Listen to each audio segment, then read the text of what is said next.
Okay, so you're gonna look at the camera, and you're gonna just smile and we're gonna, in your head, count to 20.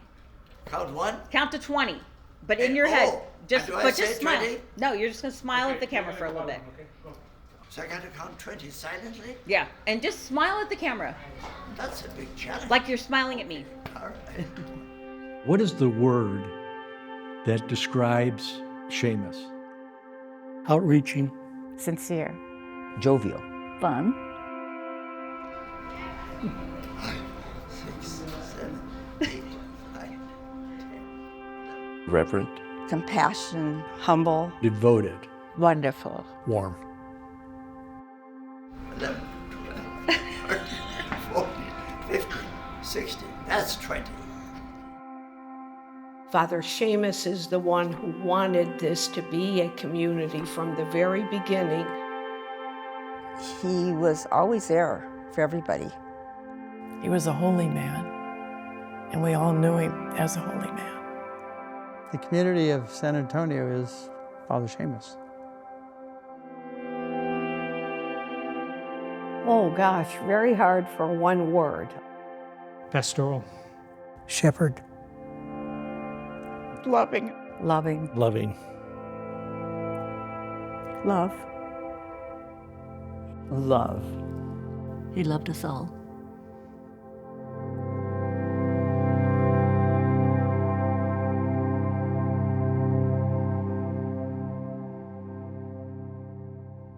Tell me your name and how long you've been a parishioner. I'm Deacon Doug Cook. I've been part of San Antonio de Padua since it began. When we bought our home out here in Anaheim Hills, on the plans in the model home, they had future home of a Catholic church. And we thought, that is really cool. A couple years later, we were at St. Norbert's. They announced that the new Catholic church was going to be started in Anaheim Hills. Father Seamus was going to be pastor. So I made an appointment with him, and I told him I was a deacon candidate, but St. Norbert's didn't want me to be a deacon because they had 3 other candidates. But Father Seamus was happy to have me. So that's how we started. Seamus was able to start the parish, and we were meeting in the cafeteria over at El Rancho. We were able to have our first Mass Saturday night, 5 p.m., October 1st, 1977. The Masses at El Rancho brought us all together. And you would walk into the auditorium, and he would grab you and say, "You're going to be the lector today." And he'd say, "You can give out the communion today." He wouldn't really ask you, he just kind of told you. He had a gift of asking without intimidating. You couldn't say no to him. We would just say yes before we thought about it. Seamus always brought a smile to everybody's face. He was this guy that would ask you to do something, and you'd do it because it was Seamus, and you'd do it with a smile on your face. He was able to coalesce a real good group of people that were instrumental, with their occupational background, finance, economics. You could tell that Father Seamus had the wherewithal to make it happen, and then we know the results.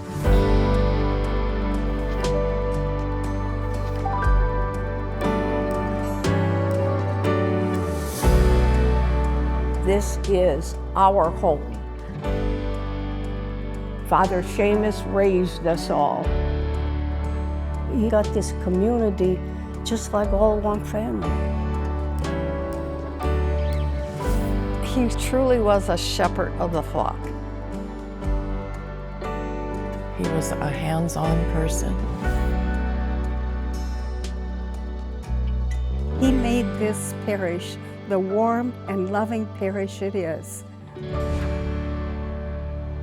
I'm a nurse, and I was working at Kaiser, and I had a patient who had a fetal demise. And it was 3 o'clock in the morning, and the parents wanted to see a priest.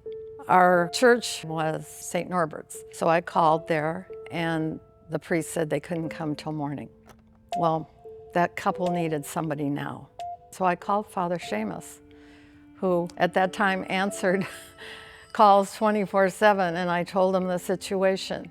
He was at the hospital within 20 minutes to comfort that couple and bless that baby. I will never forget that, and made me realize how devoted Father Seamus was to his people.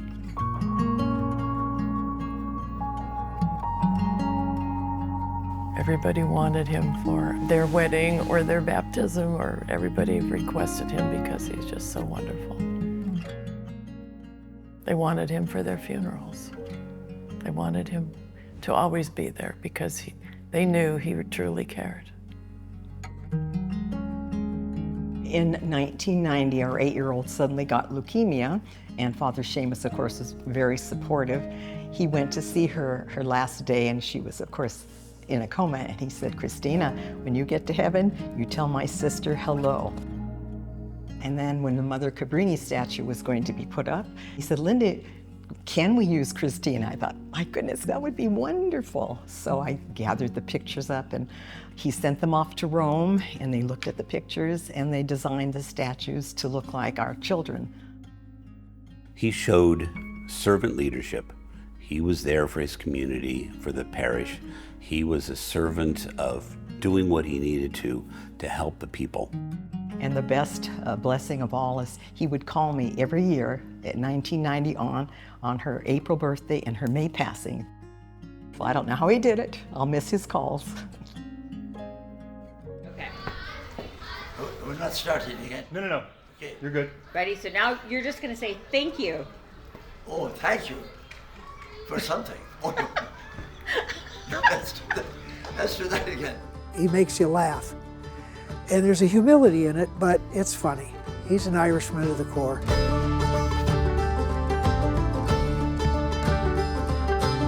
His humor is incredible. It's so dry, it's so Irish, and it's so him. He would make us laugh hysterically. His humor was unbelievable. You're doing great. You're doing good. Nothing. He's gonna fire You're me. being too funny. Oh, too funny. Yeah, I need to stop laughing. You want me to really be serious? Okay. Hail Mary, full of grace. One of the first encounters with Father Seamus was a wedding, and Father C was here. And wow, I thought they had like a comedy act they could take on the road. There's almost no situation where he wouldn't have something to say. Just say, be a part of this incredible legacy. Be a part of this incredible legacy. Otherwise, I'm going to get fired and never be asked again. No. Okay, one more time. I get embarrassed when I'm with him sometimes because he always leans over and says, "What do you think? Is this good or not good?" Whenever he was asked, "How did you last so long as a pastor and be so successful at it?"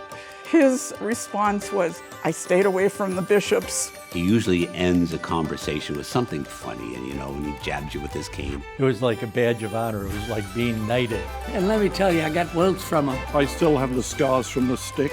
And he'd give you one of those Irish little winks. He's a leprechaun. And he brought with him this pot of gold we call San Antonio de Padua.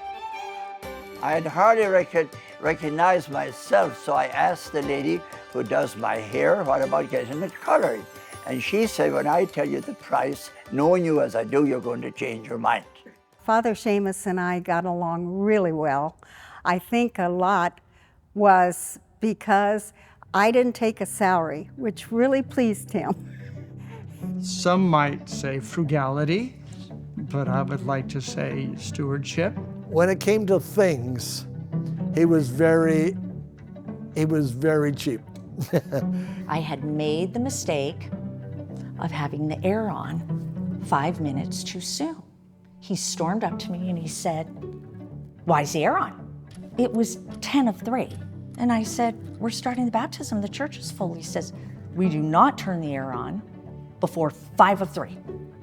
Turned it off. Turned the air off. He would go low budget, and if why would I pew those pews? They're good enough. They were good enough when we put them in, they're still good enough. In later years, he used to call me at night. It'd be 10 o'clock at night, and he'd tell me the church lights are on or something, so I would come down and turn them off. Father Seamus only had one set of vestments, gold. So no matter what season it was, he wore gold. He wore gold for ordinary time, he wore gold for Christmas, he wore gold for baptism. He would call me up and say, "Mike, I have a problem with lighting or plumbing." So I would go there, and whoever I called, no plumber, electrician, "Oh, Father Seamus, sure, we'll be there and we'll take care of it." always made you feel like you had some time, you can make some time because we need you. He knew how to ask. And he did it in such a kind way, not a pushy way. I'm not quite sure of the wording, but it's just his way. He had that style where he would talk to you about what's going on in the parish and how they may have a need for someone or some place, and then he'd kind of say, well, you should think about that and try that ministry, and then he'd make us start wondering about it, and then the more we wonder and pray about it, and next week he'd ask again, kind of thing.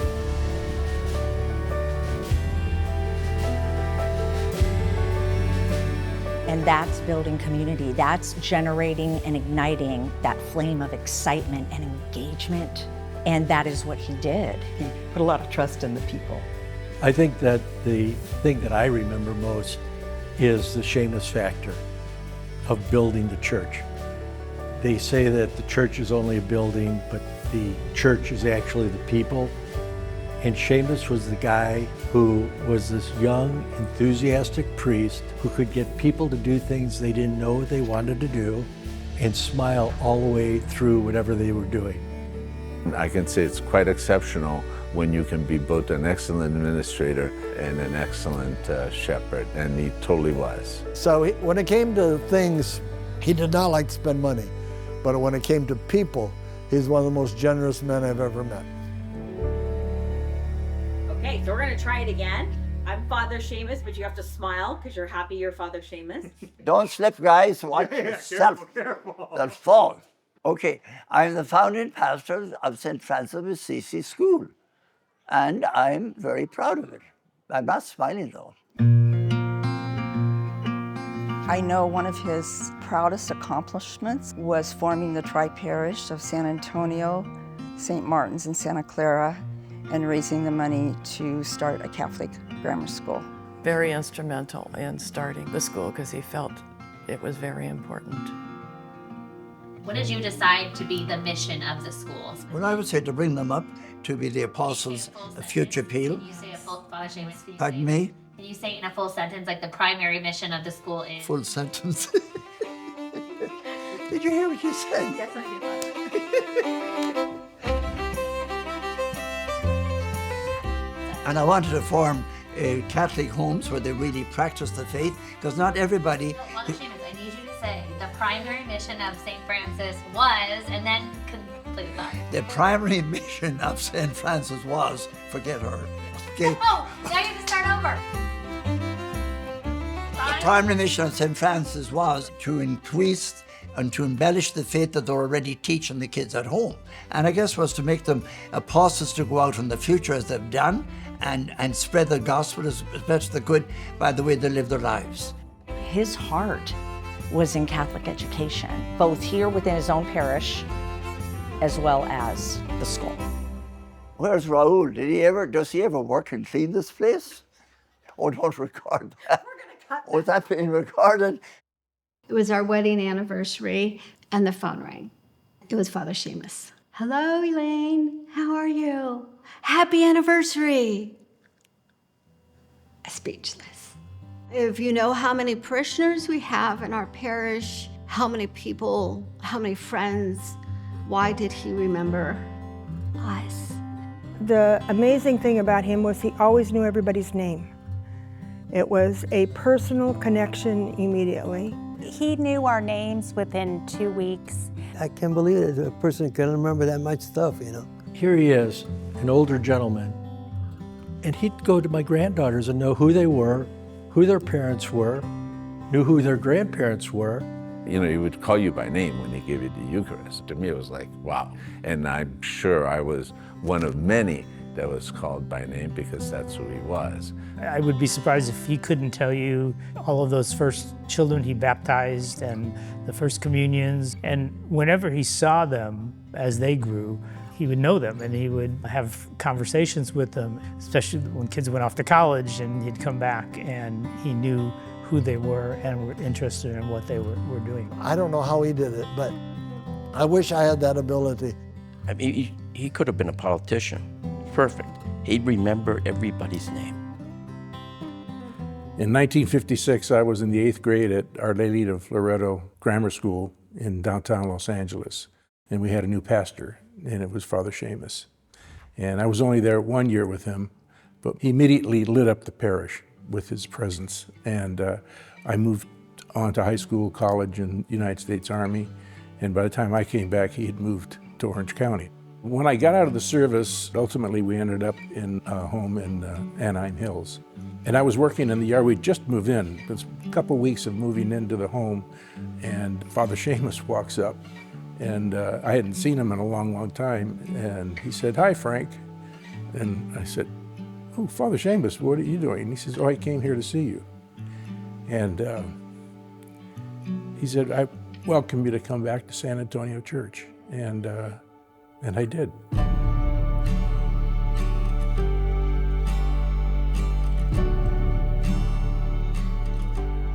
It was his invitation that brought me back to an active Catholic life.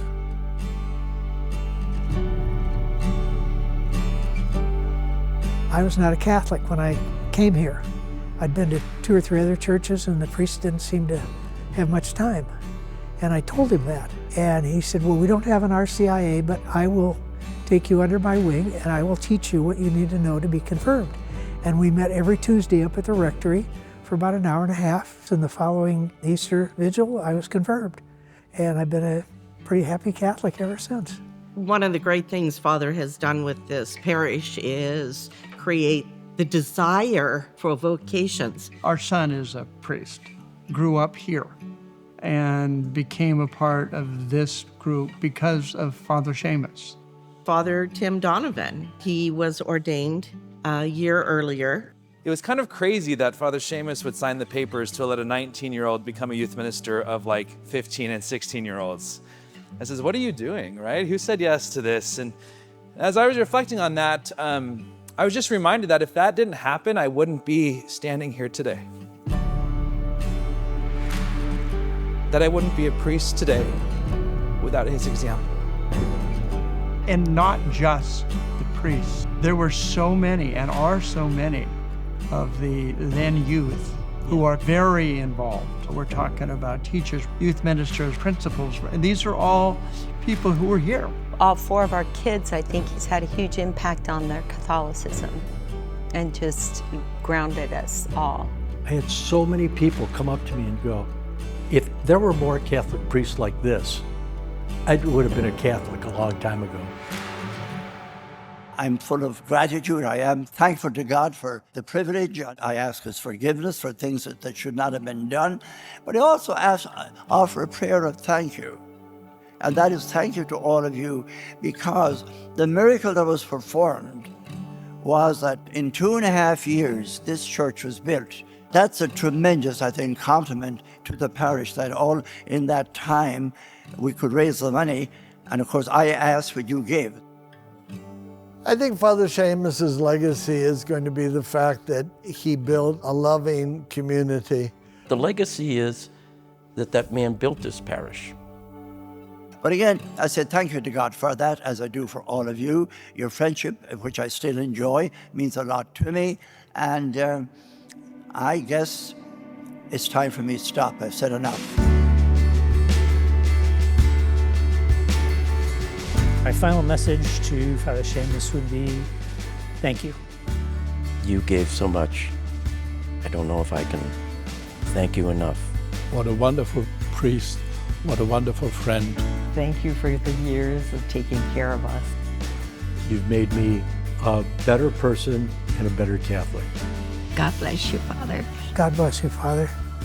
You helped me and so many others. Now God's going to reward you. We cherish every moment we've had with him, and we cherish every memory that we have with him, and we will cherish every day that this church exists because of him. Father Seamus, we love you. We love you. We love you, Father Seamus. I love you. That would be it. Thank you for always trusting me and letting me be a deacon.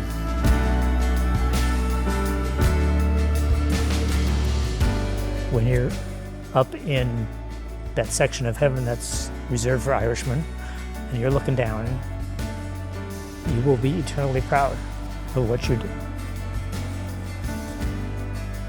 You put so much of yourself into our lives and our family that we'll never forget you. I love you, Father Seamus. We love him. Welcome home.